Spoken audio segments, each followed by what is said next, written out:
मी विशाल पाटील। सध्या संपूर्ण राज्यभरामध्ये एकाच प्रकरणाची चर्चा सुरू आहे आणि ती म्हणजे वैष्णवी हगवणे प्रकरणाची। पुण्यामधील वैष्णवी हगवणे मृत्यू प्रकरणाने संपूर्ण राज्य हादरलं। सासरच्या मंडळींच्या त्रासाला कंटाळून वैष्णवीने स्वतःला संपवल्याचा आरोप करण्यात येतोय। रोज या प्रकरणामध्ये नवनवीन माहिती आणि धक्कादायक खुलासे होताना दिसतात।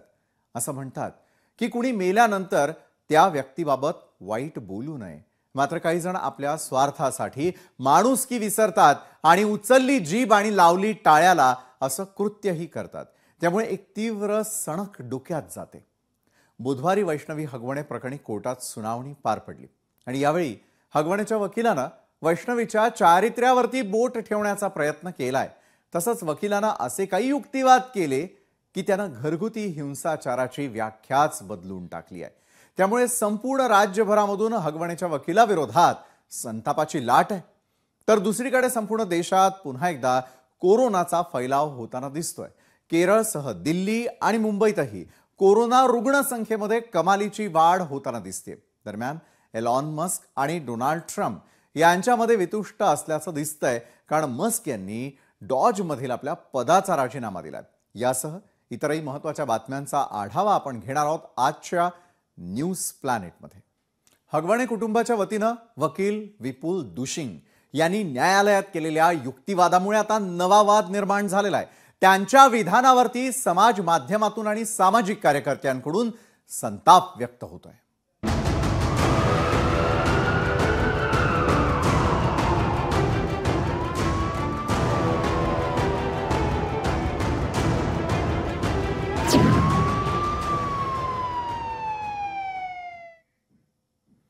पुण्यातील मुळशी जवळील गावात राहणाऱ्या वैष्णवी हगवणे या महिलेनं 16 मे रोजी टोकाचं पाऊल उचलत आपलं आयुष्य संपवलं।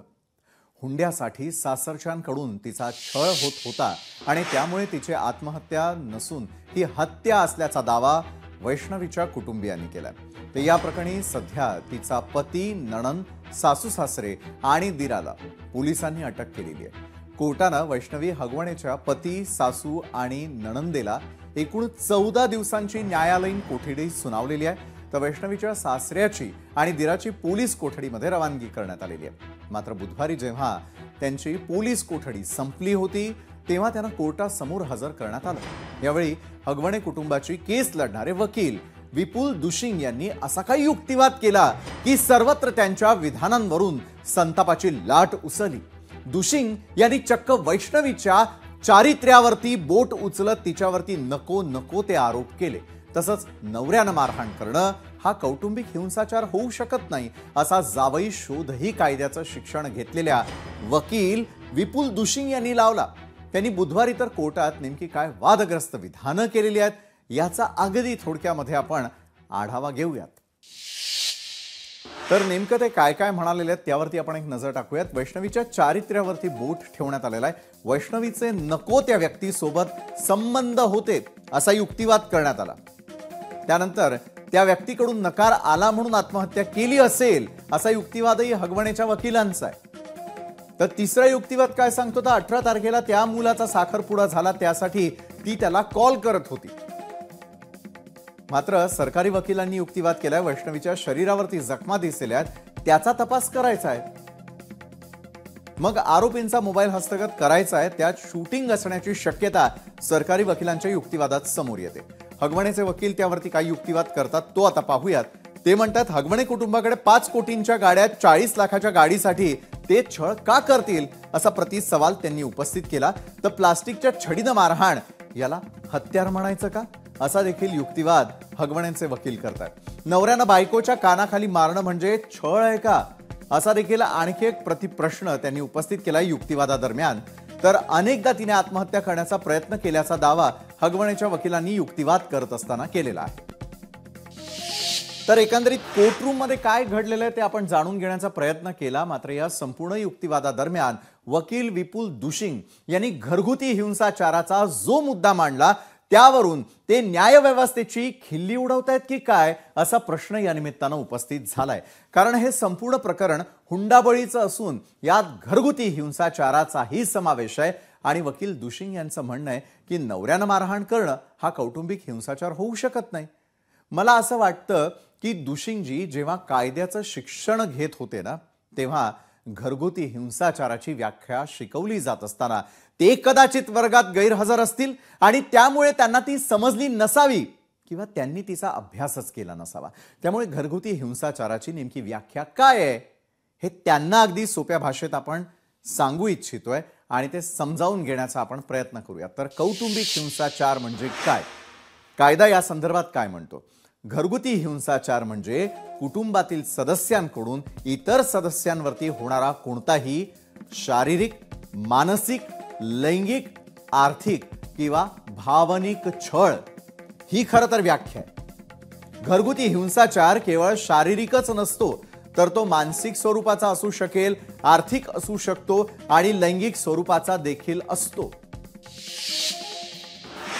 बरं, आता इतक्या सोप्या भाषेत सांगितल्यावरती दुशिंगजींना घरगुती हिंसाचार म्हणजे काय हे समजलं असेलच. मात्र वैष्णवीच्या चारित्र्यावरती बोट ठेवणाऱ्या वकील विपुल दुशिंग यांच्याबाबतही एक धक्कादायक माहिती समोर आली आहे बरं का. 2022 मध्ये त्यांच्यावरही गुन्हा दाखल झाला होता. वकिलाची कॉलर पकडून मारहाण केल्याप्रकरणी दुशिंग याच्या विरोधात गुन्हा दाखल करण्यात आला होता अशी माहिती समोर येते. आणि त्यामुळे कायद्याचे रक्षकच जर कायद्याची मोडतोड करत त्यातून पळवाटा शोधत असतील, न्याय मिळवून देण्याऐवजी गुन्ह्याचा ज्याच्यावरती आरोप आहे त्या आरोप असलेल्यांना पाठीशी घालत असतील, त्यासाठी मूळ कायद्यातील पळवाटांचा शोध घेण्यात आपल्या हुशारीचा वापर करत असतील, तर असंख्य वैष्णवींना न्याय कधी मिळणार हा प्रश्नच आहे.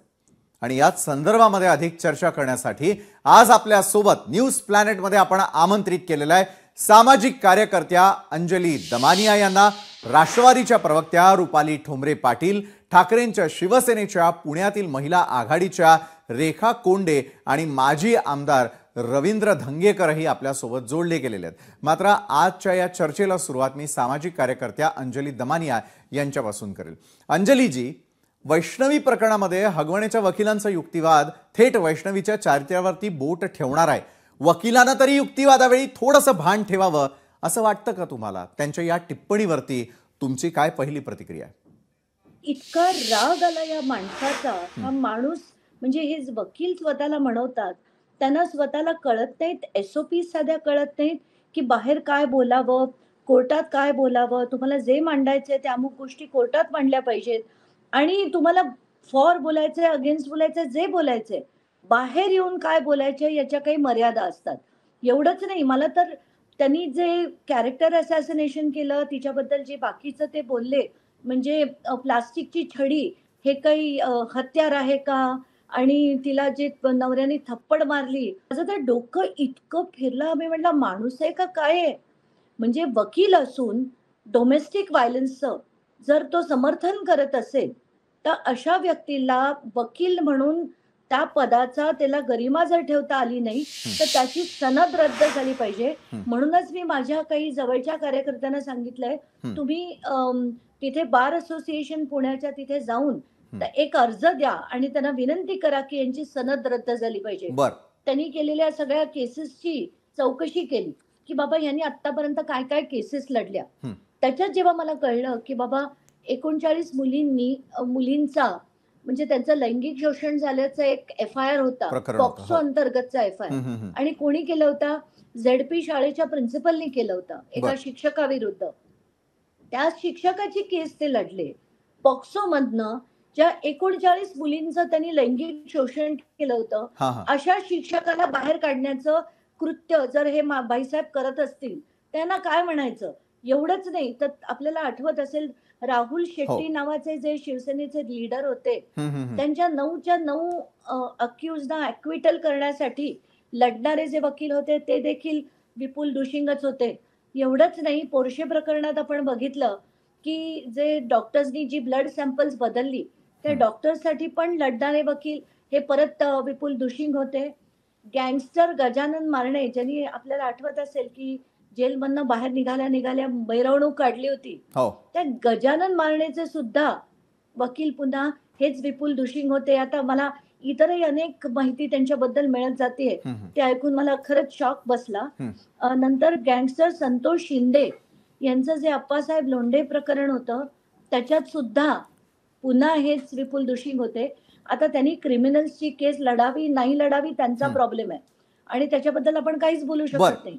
बरं अंजलीताई, वकिलाच्या युक्तिवादा बाबतीत मला एक विचारायचं आहे की पहिला मुद्दा होता तो म्हणजे नवऱ्यानं बायकोला मारणं म्हणजे छळ का? तर प्लास्टिकच्या छडीला हत्यार म्हणायचं का? यातून या वकिलाला नेमकं काय म्हणायचंय? कसलं समर्थन करण्याचा प्रयत्न या वकिलाकडून केला जातोय? नाही खरंच आणि हे इतके निर्दयीपणे बोलू शकतात, इतक्या खुल्याने बोलू शकतात. मला तर खरंच वाटतं, की आपल्या माध्यमांनी जाऊन त्यांच्या पत्नीला विचारावं, की "बाबा तुझा नवरा आज जे म्हणाला, की अ, म्हणजे जी प्लास्टिकची छडी हत्यार आहे का? नवऱ्याने थप्पड मारली तर तो छळ आहे का?" याचं उत्तर तू दे आणि तुम्हाला जर वाटत असेल, की तुमचा नवरा योग्य बोलला नाही, तर तुम्ही सुद्धा आमच्याबरोबर लढायला हवं. मला तर खरंच त्यांच्या पत्नींपर्यंत हा मेसेज पोहोचवायचा आहे, की काय बोलतात याचं भान तरी एका रिस्पॉन्सिबल वकिलांनी ठेवणं गरजेचं आहे. त्यांना सुद्धा डोमेस्टिक व्हायलन्स सारखी केस सुद्धा त्यांना आता जर सहज वाटत असेल, की याच्यात काहीच नाहीये आणि याचं समर्थन झालं हं, पाहिजे, हं, हं. तर हा वकील मात्र नक्कीच चुकीचा. बरं अंजलीताई, मी आपल्याकडे पुन्हा एकदा येईलच. राष्ट्रवादीच्या प्रवक्त्या रुपाली ठोंबरे पाटील यांच्याकडे जाईल मी. खरं तर त्या स्वतः ॲडव्होकेट आहेत आणि या प्रकरणाची त्यांनी कशा प्रकारे पाठपुरावा केलेला आहे हे अवघ्या महाराष्ट्रानं पाहिलेलं होतं. रुपाली ठोंबरे पाटलांना मला प्रश्न विचारायचा आहे. अंजली दमानी यांनी जी मागणी केलेली आहे की एका बाजूला सनदच रद्द करावी. जर वकील अशा प्रकारे एखाद्या व्यक्तीच्या वैयक्तिक आयुष्याबद्दल बोलत असतील, गेलेल्या व्यक्तीच्या कॅरेक्टरवरती येत असतील, तर अशा प्रकारचा युक्तिवाद किती योग्य किती अयोग्य आज वकिलांनाही हा विचार करण्याची वेळ आलेली असं वाटतं का रुपाली ठोंबरे पाटील? अजिबात नाही. आपण एक लक्षात घ्या, वैष्णवी हगवणे प्रकरणामध्ये सगळे आरोपी अटक आहेत. आता विपुल दुशिंग हे जे काही वकील आहेत, हा. हे क्रिमिनल लॉयर आहेत, हे आरोपींचे वकील आहेत. बरं. त्यांनी जे काही आर्ग्युमेंट केलं ते मेहरबान कोर्टाच्या समोर केलं. त्यांनी या केसेसमध्ये सुप्रीम कोर्टच्या ज्या केस लॉज आहेत त्या तिथे दिल्या. विपुल दुशिंग कुठं चुकले? तर विपुल दुशिंगनी बाहेर येऊन मीडियाची ज्याप्रमाणे आपण कोर्टात आर्ग्युमेंट करतो तेवढं डिटेल बोलायची गरजच नव्हती. कारण का ते बोलल्यामुळेच आज साहजिकच आहे वैष्णवी हगवणे केस आपण ही बघतोय.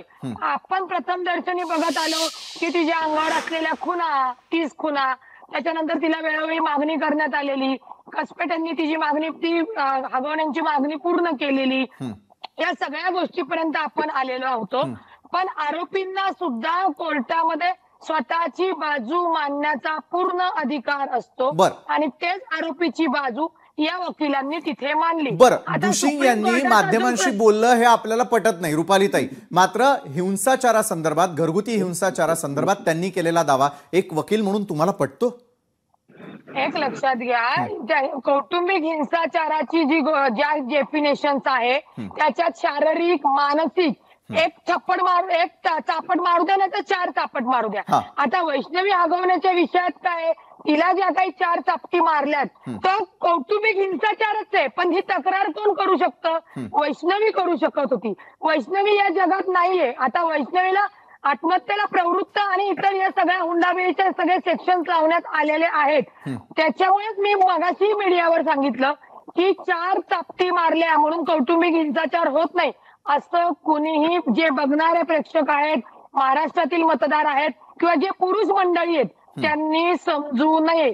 तुम्ही बायकोला, बहिणीला 1 नाही 2 नाही 1 जरी चापट मारली तरी कौटुंबिक हिंसाचाराच्या ह्याच्यात पोलीस स्टेशनला त्याची MC दाखल होते आणि त्याच्यावर कारवाई होते.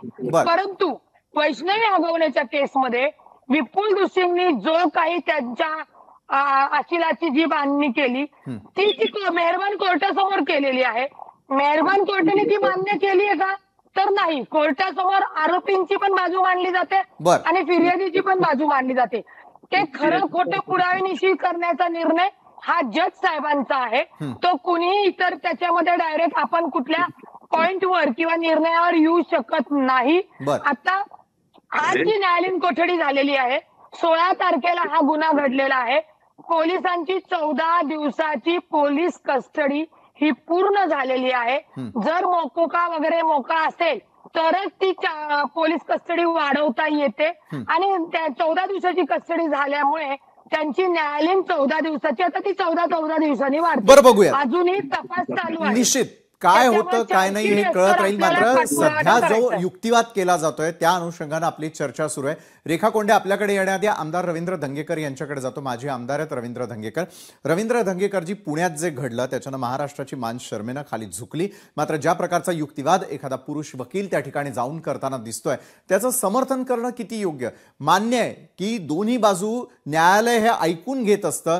मात्र ज्यावेळेला कौटुंबिक हिंसाचाराचा मुद्दा उपस्थित करत असताना प्लास्टिकचा वापर असेल किंवा एखादा थोबडवणं असेल, या गोष्टीवरती जर वकील अशा प्रकारचा युक्तिवाद करून त्यांच्या आशिलाला वाचवण्याचा प्रयत्न करत असतील तर असे युक्तिवाद आता थांबवण्याची ही योग्य वेळ आलेली असं वाटतं का रवींद्र धंगेकर आपल्याला? बघा, याच्यामध्ये न्यायालय आणि पोलीस तपास याच्यामध्ये कितपत न्याय मिळतो हा संशय येतो की जेणेकरून पोलिसांच्या तपासामध्ये आणि न्यायालयामध्ये दोघांच्या तपासामध्ये ज्या पद्धतीने आपण मागच्या काही वर्षामध्ये बघतोय की याच्यामध्ये अनेक गुन्हेगार सुटले जातात. ते कसे सुटले जातात, त्यांना जामीन कसा होतो, आपण जर तपास केला तर याच्यामध्ये त्रुटी नक्कीच आहेत. पोलिसांकडे मी त्रुटी असू शकतात. न्यायालयापुढे जे सादर केलेलं जे कागदपत्र असतात त्याच्यामुळे आधारे ते देतात का, हा एक महत्वाचा मुद्दा आहे. आणि रुपाली ताई म्हणल्याप्रमाणे दुसिंग जे वकील आहेत ते माझ्या माहितीप्रमाणे चांगले वकील आहेत, पण ते कसे काय प्रेस पुढे असे बोललेत हे जरा चुकीचं आहे. पण प्रसार माध्यमांनी कसं छापलं किंवा कसं त्यांनी प्रसारित केलं हे महत्वाचा भाग आहे. की प्रसार माध्यमांनी हे जर इतका नाजूक विषय असेल तर प्रसार माध्यमांनी बी प्रसारित करायला नव्हतं पाहिजे. कारण हा एक विषय आपल्या एका भगिनीचा, एका मुलीचा आहे आणि आपली मुलगी जर अशा पद्धतीने, सगळ्यांचीच मुलगी ती, आणि जर अशा पद्धतीने प्रसार माध्यमांनी बी कशाला हे दाखवलं पाहिजे हा महत्वाचा आहे. नाही, एक योग्य प्रसार माध्यम जर कुणी वकील एखादा चुकीचा दावा करत असेल तर ते दाखवणार. एखाद्या व्यक्तीवरती जर थेटपणे आरोप केले जात असतील तर ते दाखवणं हे आमचं योग्य काम आहे. माझं म्हणणं ते नाही की अशा पद्धतीने प्रसार माध्यमांनी प्रसारित केलंच नाही पाहिजे. आणि जर इतकं चुकीच्या पद्धतीने तो बोलत असेल तर त्याचा बाजूला त्याला घेतलाच नाही पाहिजे. न्यायालयात मांडलीच पाहिजे. न्यायालयात त्या 4 भिंतीच्या आत काय बाजू मांडली ही न्यायालय आणि ते सगळं तपासून बघतील. पण मी काय लय मोठा नाही, पण माझा एक विषय की प्रसार माध्यमातून कशाला आपण प्रसिद्धी दिली पाहिजे, भीती कमी होती त्याच्यामुळं जर हे वातावरण आपलं कौटुंबिक वातावरण किंवा नाही, मला असं वाटतं की त्या ठिकाणी भीती कमी होण्याच्या ऐवजी जबाबदार कशा प्रकारे वागायला हवं हे दाखवण्याचा माध्यम प्रयत्न करताना दिसतात. रेखा कोंडेंना मला प्रश्न करायचा आहे. रेखा कोंडेजी, आज वैष्णवीच्या आई वडिलांना थेट माध्यमांसमोर येऊन बोलावं लागलं. अनेक वेळेला महाराष्ट्रासमोर त्यांना रडावं लागलं. काय त्यांच्या मुलीच्या बाबतीत घडतंय हे सांगत असताना मी तुमची मी माफी मागतो. मी काय असं बोलत नाही. नाही रवींद्रजी, आपण आपली बाजू निश्चित मांडू शकता, त्याबद्दल कुठेही दुमत नाही. मात्र जे सध्या समाजामध्ये घडतंय ते दाखवून अवेअरनेस क्रिएट करण्यावर देखील काही बाजू समजावून घेण्याचा आणि आपल्या समाजापर्यंत पोहोचवण्याचा प्रयत्न करताय. मात्र आजही काही धक्कादायक व्हिडिओ समोर आले. ताई, भेटवस्तूंचे होते ते थेट चांदीच्या गौराईपर्यंत होते. त्यानंतर वैष्णवीच्या आईवडिलांची हतबल पत्रकार परिषदही आपण पाहिली. मन सुन्न करणार आहे हे सगळं. किती त्रास होतो या सर्व गोष्टींचा? अंजलीजी. विशालजी, काल संध्याकाळी ते बोलल्यानंतर संध्याकाळी 7 पासनं तिच्या वडिलांचे अनेक फोन आले. ते इतके रडवलेले झाले होते. ते म्हणाले मी आता कसं लढणार. तर मी म्हटलं हाच तर त्यांचा मोटिव्ह आहे, तुम्हाला कम्प्लिटली ब्रेकडाऊन करणं. तर तुम्ही खंबीर राहा, जनता तुमच्या बरोबर खंबीर आहे. असं ऍक्च्युली एकदा आम्ही 7 वाजता बोललो, रात्री 9 वाजता बोललो, 10:30 वाजता बोललो. त्यांच्याबरोबर बोलले, तिच्या काकांबरोबर बोलले. कारण तिच्या काकांनाही सगळ्यांना तेच वाटतंय की हे लोक कुठच्या टोकाला जाऊन काय युक्तिवाद करतायत. आणि असं जर वाटेल ते बोलायला सुरुवात केली तर आम्ही लढायचं कसं, खचून जायला होतंय. तर मला म्हणूनच सगळ्यांना तेच सांगायचंय की बिलकुल खचून जाऊ नका. जनतेला, माध्यमांना सगळं माहितीये कोण कसं आहे. म्हणूनच आज सकाळपासून मी ठरवलं या वकिलाचा अगदी कीस पाडायचा.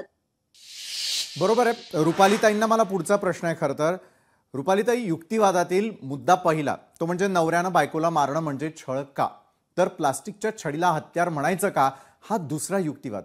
कसं काय समर्थन करायचं आपण या सर्व गोष्टींचं?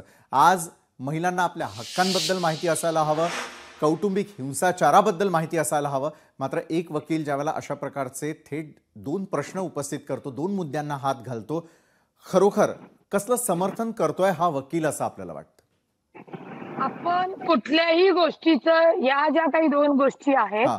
त्याचं समर्थन होऊ शकत नाही. बरोबर आहे. तुम्ही एक लक्षात घ्या हा. की त्या वकिलाने जे काही आर्ग्युमेंट केलं त्याचंच आर्ग्युमेंट त्याने बाहेर येऊन मीडियाला सांगितलं. बरोबर. त्यावेळेला आपल्या वैष्णवी हगवण्याचे जे सरकारी वकील आहे त्यांनी हे सगळे जे मुद्दे खोडून काढले, सरकारी वकील असल्यामुळे ते मीडियासमोर येऊन बोललेले नाहीयेत. बरोबर. त्याच्यामुळे त्या वकिलाच्या, आरोपीच्या वकिलांनी काय आर्ग्युमेंट केलं, त्याला मुभा जरी असली तरी ते मेहरबान कोर्ट त्याच्यावर निर्णय देताना या सगळ्या गोष्टीचा विचार करतं. मुळामध्ये त्यांनी त्या आरोपीच्या वकिलांनी त्यांची बाजू मांडली. कुठेही त्यांना आता बचावायला नाहीये. निश्चित त्यांना त्यांचा बचाव करत असताना त्यांनी जो मुद्दा मांडला की ती कुठल्या एका पुरुषाशी बोलत होती, म्हणजे तिचा जो नवरा आहे तो ती कुठल्या पुरुषाशी बोलते हा संशय घेत होता, याची सुद्धा पुष्टी झालेली आहे. तुम्ही एक ध्यानात घ्या, भावनिक मध्ये जाऊन आता काही त्यांना शिक्षा मिळणार नाही, ते सुटणार, असं हगवण्यांच्या प्रकरणात होणार नाही. आता पहिली स्टेज आहे.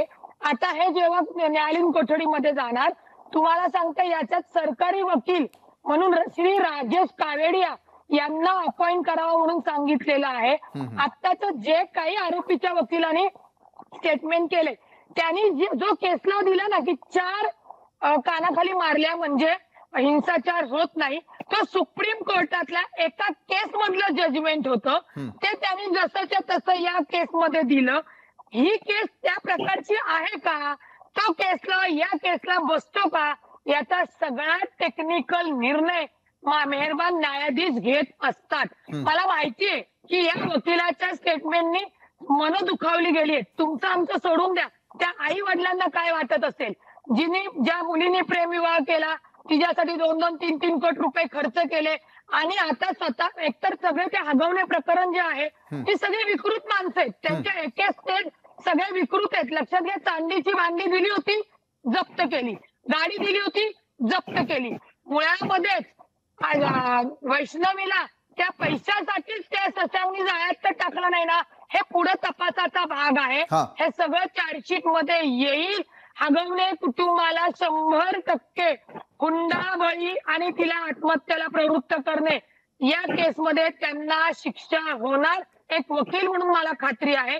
आता हे बघा, आरोपीच्या वकिलांनी काय आर्ग्युमेंट करायचं आणि आपल्या वकिलांनी ते कशा पद्धतीने खोडून काढायचं, हा सगळा कायदेशीर आणि टेक्निकल विषय आहे. तांत्रिक भाग.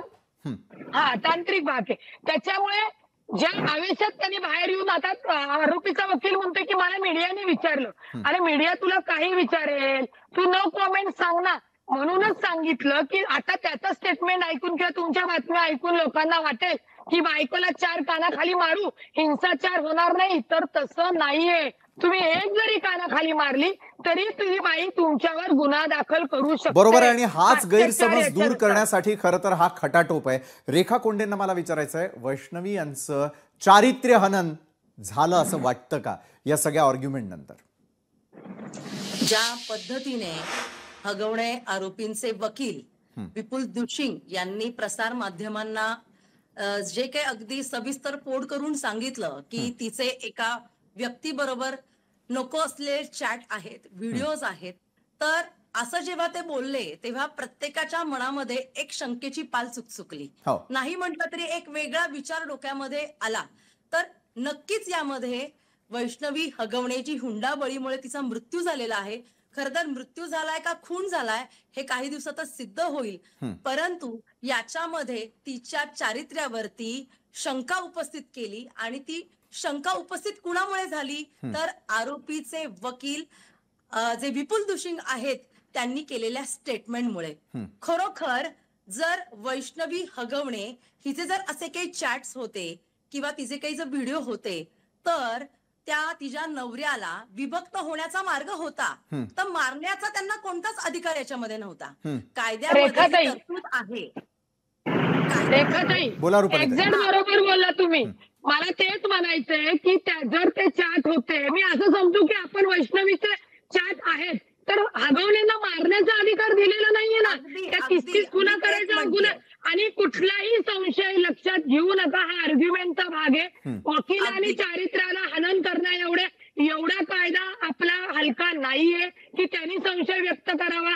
उलट त्यांना तपास करायचा आहे ना. तपास होऊ द्या ना त्याच्यामध्ये. नाही, त्याच्यामुळे याच्यामध्ये मला जरी रुपाली तुम्हाला काय झालंय, रुपाली ते याच्यामध्ये काय झालेलं आहे, त्या ज्या आरोपीचे वकील आहेत त्यांना त्यांचा एक हेतू साध्य करायचा होता की या केसवरती जी चर्चा, जी सहानुभूती आहे ना, ती पूर्ण डायव्हर्ट करायची होती समाजाची आणि प्रसारमाध्यमांची सुद्धा. हा. त्यासाठी खरं तर हा केलेला त्यांचा उद्योग होता आणि तो लक्षात आला. त्यांना नक्कीच. मात्र तुम्ही हा जसं म्हणता खटाटोप जो त्याप्रमाणे आहे तो आपण no सगळेजण comment मिळून करून हाणून करून पाडतोय. देता आला असता. बरोबर. माजी आमदार रवींद्र धंगेकरांना मला विचारायचं आहे, रवींद्र धंगेकरजी, वैष्णवी प्रकरणानंतर आणि त्यांच्या वकिलांना केलेल्या युक्तिवादानंतर मात्र जे पुसटची रेष आणि काही गोष्टी बंधनकारक आहेत हे आज पुन्हा सांगावंसं वाटतंय का? ज्यावेळेला प्रसारमाध्यमांमध्ये आपण बोलतोय तर खरोखर या संदर्भातला अवेअरनेस क्रिएट करावा यासाठीच आपण हे सगळं काही करतोय.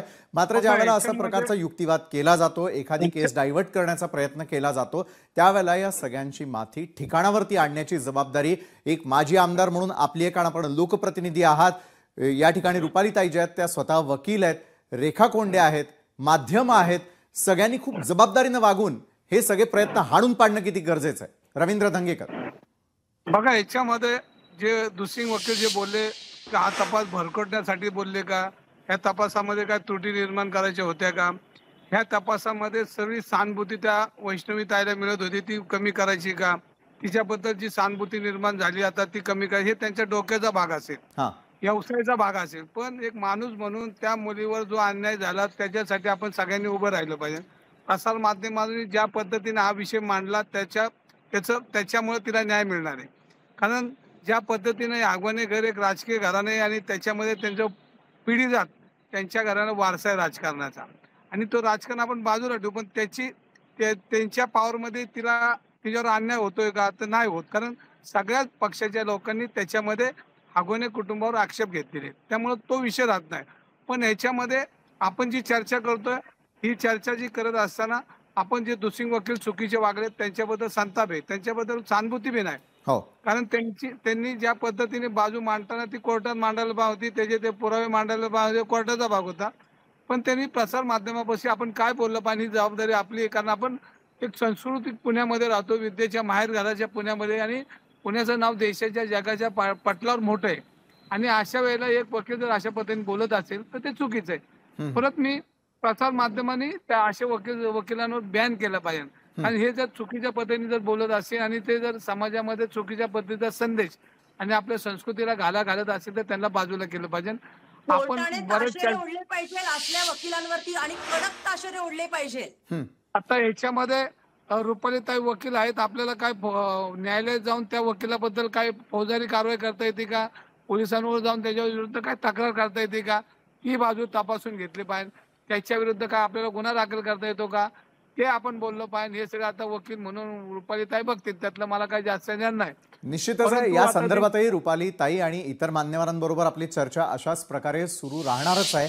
मात्र वकिलाच्या युक्तिवादातील ज्या प्रकारे आपण दोन महत्त्वाचे मुद्दे समजावून घेण्याचा प्रयत्न केला, तर दुसरीकडे एक आणखी अपडेट येते ती म्हणजे जालिंदर सुपेकरांची उचलबांगडी करण्यात आलेली आहे या संपूर्ण प्रकरणानंतर. अंजलीताई, या केसमधील आणखी एक अपडेट आपल्या सगळ्यांसमोर येते ती म्हणजे जालिंदर सुपेकरांची झालेली उचलबांगडी. त्याबद्दल काय मत आहे आपलं? नाही, बरेच दिवसांपासनं, जवळजवळ 4 ते 5 दिवसांपासनं मी श्रीखर परदेशी जे यांच्याबरोबर असतात, देवेंद्र फडणवीसांबरोबर असतात, त्यांच्याशी सतत टचमध्ये होते. त्यांना मी सगळी जालिंदर सुपेकरांची माहिती पाठवली होती आणि यांच्यावर इन्क्वायरी लावण्यात यावी अशी विनंती केली होती. हाच मेसेज मी देवेंद्र फडणवीसांना पाठवला होता आणि okay, I will look into it असं त्यांचं उत्तर आलं होतं.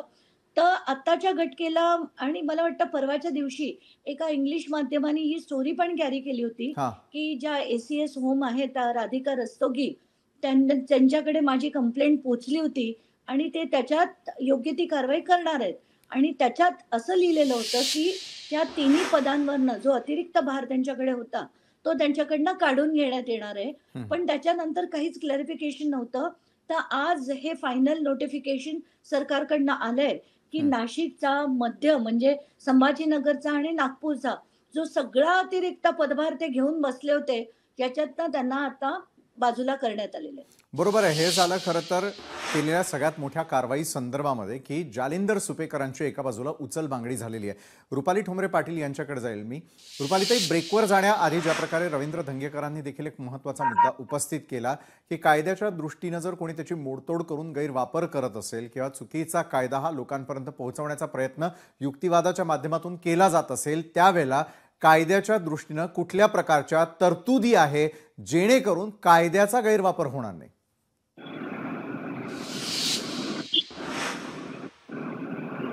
रुपालीताई, अनम्यूट कराल तर आपला आवाज येईल. तुम्ही या प्रकरणामध्ये पुणे बार असोसिएशन ही कोणतीही कारवाईचे अधिकार त्यांच्याकडे नाहीत. बर, परंतु आरोपीला आरोपीची बाजू मांडण्याची पूर्ण मुभा आहे, त्याच्यात स्वातंत्र्य आहे.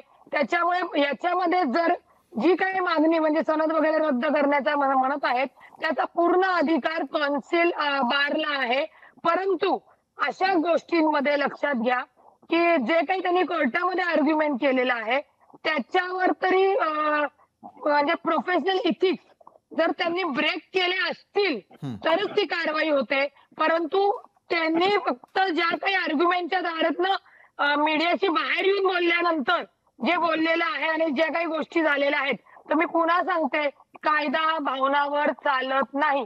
कायदा पंच, साक्ष, पुरावा, एव्हिडन्स या सगळ्या गोष्टीवर चालतात. नक्कीच ही संवेदनशील केस आहे. विपुल दुशिंग यांनी माध्यमाशी बोलत असताना एक सद्बुद्धी जागी ठेवून बोलायला पाहिजे होतं. परंतु जे ते कोर्टात बोलत होते त्या पद्धतीने ते रिॲक्ट झाल्यामुळे या सगळ्या गोष्टीवर आपल्याला बोलावं लागतंय. आणि सगळ्यात महत्वाचं, तुम्ही जे जालिंदर सुपेकर यांच्यावर जी कारवाई झाली म्हणतात, सातत्याने जसं तक्रारी त्यांच्याकडे पोहोचल्या होत्या, स्वतः अजितदादांनी फोन केला होता त्यांना, तुम्ही चौकशीमध्ये जर दोषी आढळला तर तुमची हयगय केली जाणार नाही. आणि त्याच्यानुसार जे काही तपासात त्यांना तथ्य काही आढळलं आहे किंवा त्यांची ती चौकशी होईपर्यंत त्यांचा हा भार कमी करण्यात आलेला आहे.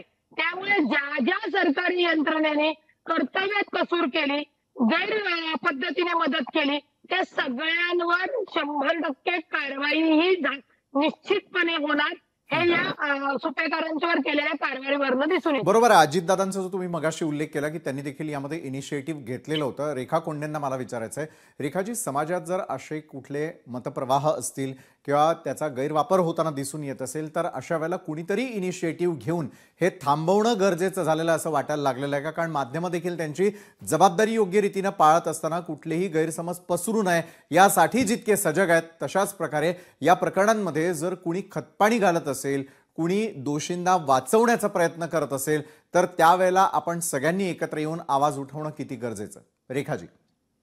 अगदी विशाल सर, आपण मुद्दा जो मांडला आहे तो अतिशय महत्वाचा आहे. खरोखर प्रसार माध्यमांशिवाय जे बाकीचे सामाजिक कार्यकर्ते आहेत, संघटना आहेत, यांची सुद्धा जबाबदारी तितकीच महत्वाची आहे. कारण आपण जे बोलतो तेच समाज स्वीकारत असतो आणि त्याच पद्धतीने समाज पाहत देखील असतो. खरं तर जेव्हा विपुल दुशिंग यांनी माध्यमांसमोर येऊन जे काही वक्तव्य केलं, तर त्या वक्तव्याबाबत सुद्धा कोर्टाने त्यांना नोटीस पाठवली पाहिजे की इथून पुढे तुम्ही माध्यमांशी बोलताना जपून बोललं पाहिजे आणि भान ठेवून बोललं पाहिजे. जर अशा पद्धतीने वक्तव्य होणार असेल तर नक्कीच समाज याच्यामुळे डिस्टर्ब होऊ शकतो, एक वेगळा मतप्रवाह तयार होऊ शकतो. आणि प्रत्येक वेळी महिलांवरती जेव्हा अशा काही गोष्टी घडतात तेव्हा चारित्र्य हननाचेच आरोप का बरं होतात, हा सुद्धा प्रश्न खूप महत्वाचा आहे.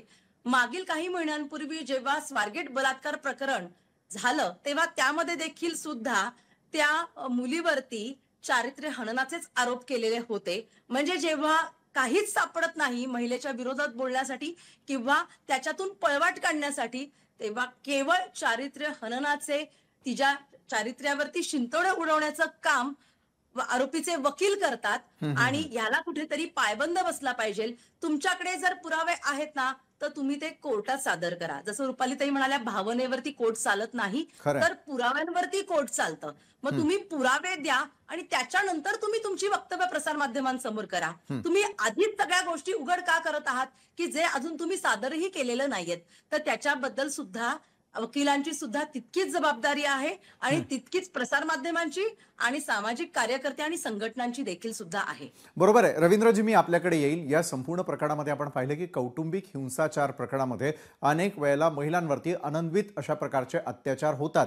मात्र ज्या वेळेला वैष्णवीच्या वडिलांना एक आर्त हाक द्यावी लागली, तशाच प्रकारे आपल्याकडून आर्त हाक नेमकी काय सांगावीशी वाटते की ज्या अनिष्ट रूढी, प्रथा, परंपरा आहे, भेटवस्तूंच्या माध्यमातून देण्यात आलेल्या ज्या गोष्टी आहे, ज्या हुंडा स्वरूपात दिल्या जात असल्याचं पाहायला मिळतं, याला कुठेतरी पायबंद बसलाय असं वाटत असताना वैष्णवीच्या प्रकरणात मात्र त्याच्या एक्झॅक्ट अपोजिट घडल्याचं पाहायला मिळालं. अनेक महागड्या वस्तू देण्यात आलेल्या आहे. आपल्या लेकी या व्यवहारासाठी नसून आपल्या लेकी यांना योग्य परिवार मिळावा, योग्य जोडीदार मिळावा, यासाठी आज काय आवाहन करू इच्छिता आपण एक चांगले लोकप्रतिनिधी म्हणून? नाही, याच्यामध्ये पुण्यामध्ये अनेक ज्येष्ठ जे नेते होते, जे विविध पक्षाचे लीडर होते, त्यांनी 2 दिवसापूर्वीच एक बैठक झाली आणि त्या बैठकीमध्ये त्याचा निर्णय घेण्यात आला की याच्या पुढे मुला मुलींची लग्न असेल तर त्याच्यामध्ये जास्त पैसा न खर्च करता किंवा भेट वस्तू न देता एक काहीतरी एक आचारसंहिता त्याच्यामध्ये निर्माण केली पाहिजे आणि समाजामध्ये तो संदेश दिला पाहिजे. आपल्याकडं मुलीचं लग्न म्हटलं तर सोनं, नाणं, गाडी, जावळ द्यायची प्रथा आहे. कारण आम्ही बी तुमच्या बरोबरीचे आहेत किंवा एक दाखवण्याचा प्रयत्न आता आपल्याला दिसतोय. कारण अनेक लोक शेवटी घरदार विकणार, मुलीचं लग्न करणार आणि नंतर असं काय झालं तर तिला शेवटी अनेक कुटुंब लग्न झाल्यानंतर रस्त्यावर आलेले आपण पाहिलेले आहेत. पण आज आपण बघितलं असेल तर आमच्या उपनगरामध्ये असेल, मराठा समाजामध्ये आणि अनेक समाजामध्ये ज्या पद्धतीने खर्च करतात आणि कर्जबाजारी होऊन किंवा शेवटी जमीन बिमीन जुमला विकून ह्या मुलींची लग्न करतात, ही प्रथा बऱ्यापैकी कमी केली पाहिजे. यासाठी आम्ही सर्वांनी नक्कीच आणि तुम्ही बी समाजामध्ये एक आपण गेलो पाहिजे, समाजापुढे बोललो पाहिजे, समाजामधल्या ज्येष्ठ नागरिकांमध्ये आपण चर्चा केल्या पाहिजे आणि ह्या चर्चा आपण घडून आणल्या पाहिजे. कारण ही गरज समाजाची भविष्याची गरज आहे. आज पैसा प्रचंड लोकांकडे झालाय, पण तो कशा माध्यमातून आपण त्याच्यामध्ये जे दाखवण्याचा प्रयत्न करतो. आज करोडो रुपये लागणारा खर्च करतो, मोठे मोठे कार्यालय आपण बुक करतो, 10-20 हजार लोक जेवणाच्या पंक्ती घालतो, तिथं जेवण महागडी ज्या पद्धतीने, तर हे जरा एकदा सगळं थांबवलं पाहिजे आणि ह्याच्यातून समाजामध्ये आपण गेलो पाहिजे, समाजामध्ये क्रांती घडवली पाहिजे की भविष्यामध्ये अशा गोष्टी घडल्या नाही पाहिजे. मधल्या काळामध्ये आता हुंडा घेणं बरेच कुटुंब घेत नाही आता, पण ही प्रथा जर पुढे पुढे गेली तर ह्याच्यामध्ये सुधारणा झाली पाहिजे किंवा आमच्या सगळ्यांपासून ही पहिली सुरुवात झाली पाहिजे आणि समाजामध्ये ह्याच्यामध्ये बरोबर आहे रवींद्रजी, ज्या प्रकारे तुम्ही म्हणतात की बडेजाव न करता एक सामाजिक बांधिलकी म्हणून काही रूढी, प्रथा, परंपरा ज्या आहेत त्यांना आता पायबंद बसणं गरजेचं आहे. बरं, वैष्णवीच्या एका उदाहरणामधून लग्न ही केवळ तडजोड नसून एक चांगला जोडीदार निवडणं किती महत्वाचं आहे हे अधोरेखित होतं या प्रकरणानंतर. नाही, घेतलाच पाहिजे असं मला वाटतं, कारण लग्न अतिशय एक सुंदर घटना आहे आपल्या आयुष्यातली आणि मला असं वाटतं की एक चांगला कंपॅनियन मिळाला तर आपण बरंच म्हणजे किती सुंदरपणे आपण जगू शकतो. पण असं न होता आत्ताच्या घटकेला म्हणजे एकतर मुली घाबरतात, लग्न करायला घाबरतात, त्यात अमुक समाजाच्या लोकांमध्ये ज्या प्रथा असतात त्याला त्या घाबरतात आणि हे सगळं मला वाटतं इतकं वेदनादायक होतं. आणि हे जे आत्ताचं जे घडलंय ते बघून मला असं वाटतं की मुलींना भीती वाटते लग्नाची आणि हे सगळं बंद होण्यासाठी, त्यांच्या आई वडिलांचा छळ बंद होण्यासाठी मुलींना वस्तू म्हणून जे बघितलं जातं हे शब्दप्रयोग सुद्धा आता बदलायला हवेत. हुंडा जो प्रकरण जे सगळ्या बऱ्याचशा समाजांमध्ये चालतं ते बंद झालं पाहिजे आणि याच्यासाठी समाज म्हणून प्रयत्न केले गेले पाहिजेत. जसं आता मराठा समाजाने ते प्रयत्न केले तसे एकत्र येऊन लोकांनी, विचारवंतांनी हे सगळा बदल घडवण्याचा प्रयत्न केला पाहिजे असं मला वाटतं. आणि विविध क्षेत्रात काम करणारे अनेक मान्यवर आपल्या सोबत होते, जसे अंजली दमानियाजी, रुपाली ठोंबरे पाटील, रेखा कोंडे आणि रवींद्र धंगेकर. धन्यवाद, तुम्ही आमच्या बरोबर या चर्चासत्रात जोडले गेलात त्यासाठी.